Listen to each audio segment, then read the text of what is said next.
Welcome to the latest episode of Five on the Floor on the Five Reasons Sports Network. Thanks for joining us on your favorite podcast app, on Apple Podcasts. On Android, we recommend Spotify. Also, go to the Five Reasons YouTube channel for daily reports from Dolphins camp. That's from the guys at 3 yards per carry. Also, check out Off the Floor. That's our Discord server. You should know it by now. Why are you not signed up? This is the place where everybody is going. The most heat anywhere, the most heat information and conversation. Just $2.99 per month. I spent $6 on a cup of coffee today, so that will get me 2 months of Off the Floor. And you get to get all the content that's good from Twitter, organized in different places, and to argue with us. So check it out. It's Off the Floor. We're also taking episode suggestions from there. Also, Prize Picks. Use the code 5, FIVE. Put down your $5. Get your 50. Legal in the state of Florida. Plenty to play right now. Of course, once NFL season starts, we'll have lots of episodes up. But for right now, play baseball, WNBA, and more. Check it out. It's prizepicks.com. And now, today's episode.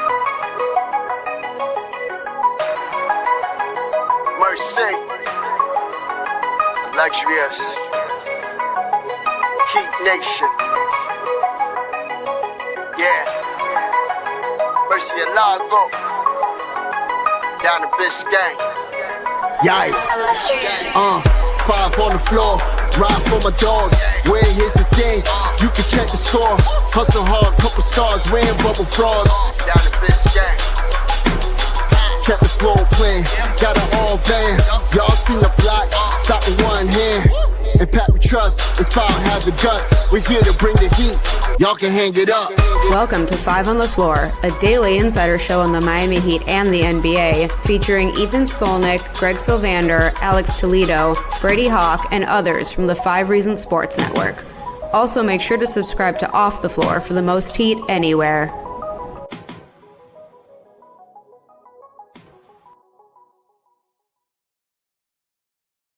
So welcome back to Five on the Floor. We're an equal opportunity platform here. You can follow me at Ethan J. Skolnick at 5 Reasons Sports. I got Major Passons. You can follow him at Major_Passons. We gave Hot Take Harry the floor. We've given Tobin the floor. We've given Alf the floor. Everybody's been on this darn floor. But we have Mr. Positivity here. Positivity Passons is here on the podcast. And I don't know how I just did all that. And he is going to tell you why things are not as bad as they seem, or may seem to some. So we're going to put this out there. And then I'm sure I'm going to get the equal anger from the other side that I got when I put out the podcast with Harry. So we're just going to go back and forth. But it's too much for me to direct traffic with two of you on at the same time. So I'm just going to do this separately. All right, Major, let's get to it. I just did an episode with Alex, and we tiered the Eastern Conference.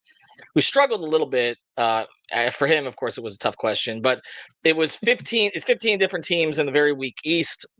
We tried to split them into 5 different tiers, 3 teams each. Neither of us had the Heat in the first tier. We both had the Knicks, the Cavs, and the Magic. The second tier, we did struggle with a lot. Pistons, kind of unanimous. We both leaned Hawks, and then we went with Giannis. I can't say the Bucks because the rest of that roster is dreadful, but he's the best player in the conference. And then we had the Heat, Pacers. I would have gone with the Sixers. He went with the Celtics in the third tier for just this season, and then the Sixers. He had then we I guess agreed Sixers, Bulls, Raptors, and then the last tier, as it's been for a little bit, the Hornets, Nets, and Wizards. Let me just ask you this before we go forward for this season, because I know you're not just talking about this season; you're talking about going forward. Would you argue with that? Can you make a case for the Heat being in a higher tier than maybe we put them in? Again, I considered them at the back end of the second tier. Yeah, I mean, I think back end of the second tier is kind of fair. I'm not mad at the third tier. I mean, I've said it, I think on post games, I tweet it all the time. I will never trust a team with Trae Young. So having the Hawks in the second tier, I'll believe it when I see it. They had one great run in the postseason when it was the wildest postseason in NBA history, when all the best teams were exhausted from the bubble, and that was not replicable, and it hasn't been. They've got waxed basically every playoff since. So I'm not trusting Trae Young. I would switch those, but I'm not even delusional enough to act like they're top 3. And then even if you like project in the future, the Heat probably do knock down, at least the 76ers go up. Pacers probably go up a little bit higher. They're like mid playoff team in the East at best, probably. Okay. Are you going to make a case of such positivity that you would put the Heat in the first tier this season? And this is a No. weak East. We can't argue otherwise. I mean, the Knicks are flawed.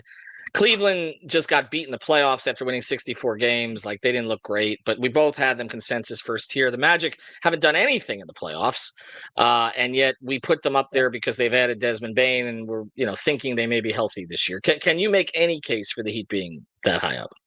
For the regular season, certainly not. Like, Okay.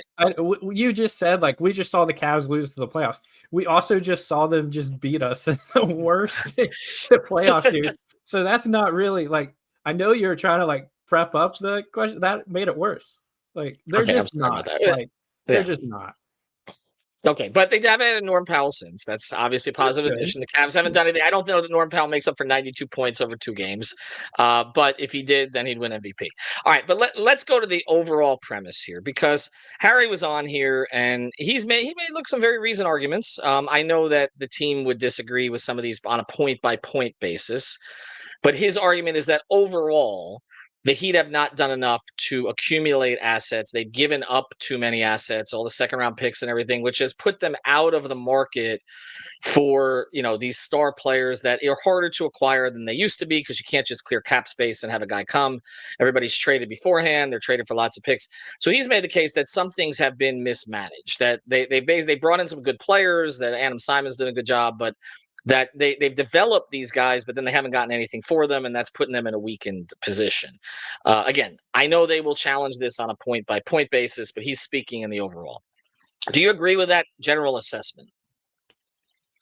Me and Harry have argued about this for years, to where we both have come through to like a conclusion of it's best to almost just not talk to each other about this type of thing, because we are polar opposites.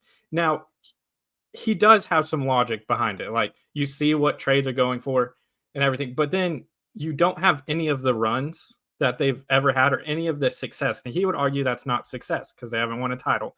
I would argue, as a fan personally, Eastern Conference Finals and above, I look at that as a successful season as a fan. If I was a player, if I was a coach, or I was in the organization, I would be more aligned with Harry and how some other fans feel.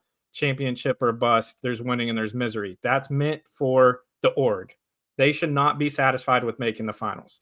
The other thing is, like, you're saying trade Caleb Martin when he should have been Eastern Conference Finals MVP for. Yes, that's one of the cases that he made. Yes, which is just ludicrous. I'm sorry, Harry.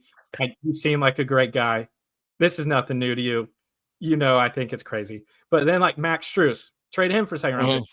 Second round picks wasn't the reason we didn't land name any star. Well, they did get a second round pick for Max, by the way. They didn't get one for Duncan. His argument is that a similar trade was made. They got Fontecchio. They could have extracted a second round pick. Harry's not in the room, obviously, so he doesn't know how these negotiations played out. But he's just speaking in general, based on what other teams for these players go for. By the way, winning or misery, I want to clarify this, because you said it. I know others said it. The way that the organization looks at winning or misery, and again, this is a Riley quote. It's not like winning a championship or like being a bad team is misery. But when you get close to the end and you don't finish, that's the misery. Okay. The Heat never want to be in the misery position of 15 and 67. No. Okay. That's not what we're talking about here. We're talking about something else. I do think that the organization will take those finals runs. Obviously, they want to cash it in, no question. I mean, you get that far, you want to go, you want to finish it. But both of the finals runs were unexpected. The fifth, they were a fifth seed in the bubble, and that was because they slipped a little bit prior to COVID and the break. Mm-hmm. And then the other year, I mean, that was a run out of an 8th seed. So they were unexpected runs. They were they were house money, essentially. Although I know fans don't look at it that way, because basically they're saying, okay, well, you had Jimmy, you could have closed. Well, Jimmy was not the best player in the league. He was one of the best players in the playoffs. And your point is, they don't make the finals if they trade Gabe early. They don't make the finals if they trade Strus early. They don't, right? So losing these guys afterwards is just, you have the run and then you play it out. But again, I understand the idea about trying to get more assets, but I also kind of understand where you're going there. But here's where they are, okay? They are middle of the pack in the East, I think. They are not rebuilding to the degree that, say, the Wizards are. The Hornets are probably poorly.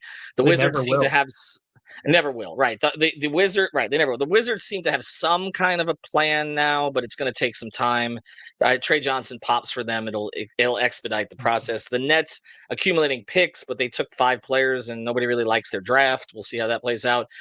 The Bulls are in netherworld forever. The Raptors just fired their general manager. The Celtics and Pacers seem to be trying to take a step slightly back now and then go forward when they get Tatum and Halliburton back, respectively.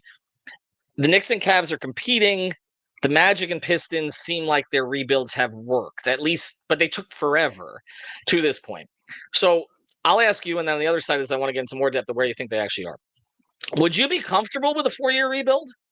Like some of these teams have had. The Magic have had a long rebuild. The Pistons have had a very, very, very, very long rebuild. Would you be comfortable with that? What do you mean comfortable? I could survive it.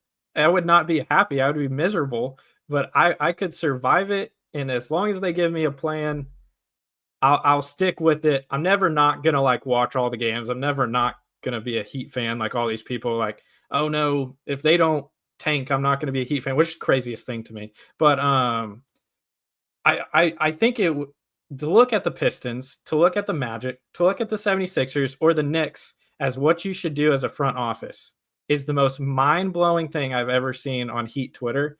Because what have they won? What have they done? My dad's a Pistons fan, and he doesn't care about basketball anymore, half because he tried to watch his team for 20 years just be the worst team in the NBA. At least that's what it felt like, right? And people are like, let's look at the Knicks. Let's be the Knicks. The Knicks haven't won a championship. I'll use my dad again. Has it since my dad's been alive. They haven't made the finals since I've been alive. Can we please stop saying we should be the Knicks? They have a better team than us. Well, the Knicks are the Dolphins. I mean, although the Dolphins are not the Knicks right now, but the Dolphins literally have not won a Super Bowl since I was in the crib. And my daughter just reminded me how old I am. They haven't won, and they have not won a playoff game this millennium because technically December 30th, 2000 is not this millennium. So they haven't even won this millennium. They're the only team in the NFL that has not. And so that's a different level of suffering than the Heat having to endure a couple of down years. But on the other side, I'm going to let you hold the thought, because on the other side of this, you said as long as they have a plan. So I want you to tell us what the plan is, because this is what we've been trying to sort through the entire offseason. What is the plan? Go young. What exactly are they trying to accomplish here? I want it from you.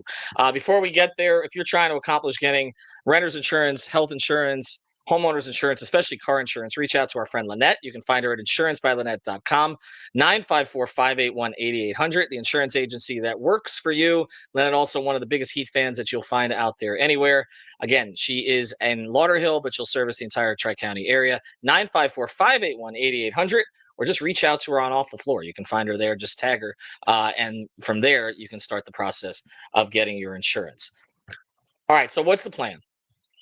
Not what would you be your plan? What is their plan? What do you think their plan is right now? If I had to guess what their plan was, and what I think it seems like kind of a reasonable plan, and I tweeted this out and I said I would be fine with this if they would just say it, but it is really frustrating that they don't say it because they're never going to. I'm fine with a gap year. I'm fine with keeping Terry for his contract letting expire. I'm fine with letting Wiggins become an expire. Just say for once, if this is the plan and it's a reasonable plan, because then you open up a lot of money, you're starting to get all your picks back, then you can kind of figure it out. You just have to say, we're not in that championship level and we're not going to be this year, and we're just going to see how it goes. They're never going to say that, but that would be my plan, because I have the sentiment that the Heat front office does too of, I'm never going to tank. Always win as many games as you can. That's just how I'm wired, and not just basketball in life. Like, I've just be the best you can every day at whatever, even if it theoretically hurts you in the long run, like people like Harry would say, which is a valid point. And I can see that this is a terrible operations of how to do it. But the plan would be, for me, don't trade any assets. If you trade a second round pick to get off Terry, I'm actually losing my mind. It's an expiring. Like, people that are like, just dump a pick with it. No, please do not. Because even though I said second round picks aren't the reason they haven't got a star, at the same time, don't just give them away, because they can help not with stars, but other traits, right? And don't trade a first-round pick for anyone. Don't trade Tyler Hero for 3 bench players. There's just so many things that's like almost just standing pat right now seems like the best thing to do. Ironically, Sleepy Pat might be the best option right now. If they can't, like, if you can trade Wiggins for a first round pick, obviously I would do that. The Lakers thing doesn't seem to be as big as some reporters wanted you to think it was. I think it's one reporter, basically, Major. It's one reporter who's been drumming that up. Yeah, I don't think there's a whole to that. But I understand what you're saying, and I think that is in some ways kind of what they're doing. It's go young, don't give away. See what you have, and leave yourself open for the next star to come. It's just the problem is that, and we love him to death. The problem is when Barry puts it out there like that, then that's when the alarms go off on social media that, oh, we're gonna go star hunting and wait 4 more years for that to happen. I always come down to it this way. Heat fans always want the move to be made that moment, right? Because Trilly's got to get his he's got to get his jersey swap, right? So they want the move to be made that moment. Everybody, everybody's on Ritalin. They need it done then. And then when the real star comes along and you've traded a first round pick for Terry Rozier, because let's just start here. A lot of Heat fans were in favor of that trade. 70% of Heat fans. I polled it at the time. I know you weren't, but I was. I was. Okay, you were. Yeah. You were. Most of our network was. I was, because I was like, okay, give Jimmy a little bit more juice. They need somebody who can get to the rim. Now, the finishing numbers were not great even before he tailed off, but it was like, okay, I get it. You're making a move. You're not going all in for Jimmy. You're not trading 2 first-round picks for DeJounte Murray. You're trading 1 for Rozier. Mea culpa, okay? Mistake. Should have let Lowry expire. I think a lot of it had to do with frustration with Lowry really not seeming to do much on the court but point. And then, he wasn't contributing in the way he was in 21-22. He never really wanted to be here. And so it was stale. So when things are stale, we're like, make change. But I think what we're seeing, we saw it with Coca-Cola, right? New Coke didn't work, right? We saw it with Max, HBO Max. Now they're back to HBO Max. Sometimes change for the sake of change is not really good. And so I'm kind of with you. Like they stole Norm Powell, so why not? If they're gonna hand you a 22-point scorer on good efficiency, you take him for 2 guys who weren't gonna play for you and one who was good in the locker room and good on IG. But like, there's no reason not to make them move. But other than that, I don't see the point in overreaching right now. And I think they have to see if any of these young players have even borderline star potential. Like, I think right now, we're saying maybe high-end rotation players potentially for a couple of them. But I think they have to see what it looks like, and particularly before they make any big decisions. All right, I'm going to go to you on this last one here, because again, you've enunciated what you think the plan is. I think that is sort of in line with what's going on here. Here's some of the big questions. So we'll do rapid fire, and everybody thinks I don't do rapid fire properly, but it's not me, it's the people answering, usually Alex. Let's go on this, okay? Number 1, what would you offer Tyler Hero? I'm terrible with numbers. I'm not the max. I'll make that clear. Everyone thinks I want Hero on the max. I don't. Then everyone, when I say that, the other half says, you want Hero traded for nothing? I also don't. You can value people in the middle, all right? And don't do the max. He's a much better player than a lot of people would say, but he's not a max player, especially with second apron. All right. How many players around the league, you don't have to name them, but give me a rough number, would you trade Bam for? 3. 3? I love the guy. It's so biased. I love the guy. I can't. I know. And most people do. And most people do. I understand that. All right. Does Jaime Jaquez, in your review, bounce back? Yes. Okay. That is a positive thought there, for sure. And then I guess I'll finish with Kel'el Ware. Obviously, that was a little bit of a soap opera out there. If I was to say to you, Kel'el Ware is on the Heat in 2 seasons, you say yes or no? Ooh. Yes. Okay. I'm torn on this one. It depends on who. Like, I feel like they're trying to drag it out of him. He should not be untouchable. But that's more my sentiment. And ironically, the whole pod topic is I think they're in a better spot than a lot of people say. And I'm about to say I don't think they're going to get a star in the next 2 years, like a mega star that they're going to deem worth it. So if you think they're in a better spot than most people, I'll let you close with this. If you think they're in a better spot, why? Because you What? think they're going to be able to get up to the top 4 with kind of the current plan? You think they're going to be able to contend with what they have? What is your view? Because they do have their pick this year. We know that, and they do a pretty good job drafting. Over the past few years. Well, what makes you say that? Well, let's list a couple things. I'm not the Okay. biggest Ware fan, but they have Ware, Mhm. who is a Okay. lot of potential and can be a star. It's just some of the Mhm. things that we saw in summer league are the reason why me, Adele, others keep harping on it, because it's almost more glaring than good games, right? Right. But in his defense, he has star potential. They just got a guy a lot of people had in the lottery top 10, even at number 20. Mhm. So that's crazy. He could be a star. You never know, right? He It's could going to be take really time, good. but yes. It's going to take Yeah. time. They have Mhm. Jovic, who's probably not going to be a star, but is still a good young player. Jaquez had a better rookie season than Ware. I'll put that out there, as well as I think he can really bounce back once he has a full offseason. Tyler Hero is what I would consider a young star. Is he a superstar? Probably not, but a young star that can be used in a trade or anything. Wiggins, right now, good player, much better than I even give him credit for the Heat, because I'm still mad about his playoff performance, and that Yeah. trumped everything else. But he's still a good player. They just freaking stole Norman Powell. Still don't know how that happened. I Right. love Kevin Love for also personal reasons outside of basketball, for stuff he struggled with and what it meant to me. But you got to do it. Like, it's insane that happened. Yeah. And Yeah. which also offers more flexibility in the Tyler Hero situation if for whatever reason they had an opportunity to move off of him for an upgrade. They're not going to do it for a downgrade. That would be crazy. I don't think that's how this front office is going to work. And then you do have Bam, who he is coming more into what people call his prime. I think he's going to be able to sustain this for a while. In worst case scenario, Giannis becomes available. You can, like, that's one of the 3 people you would trade Bam for, right? And he gets you in legitimately in that conversation, right? Along with, they have pretty much all their picks now. That is getting sorted out by by giving up their pick this year. That is being sorted out. They have expiring money in Rozier. They have the history of drafting and the history of finding undrafted people. And I've talked to Greg about this. I think that is honestly the biggest reason why they do not value second round picks as much as other people would like, because I they made know that they case can to get that Harry. talent.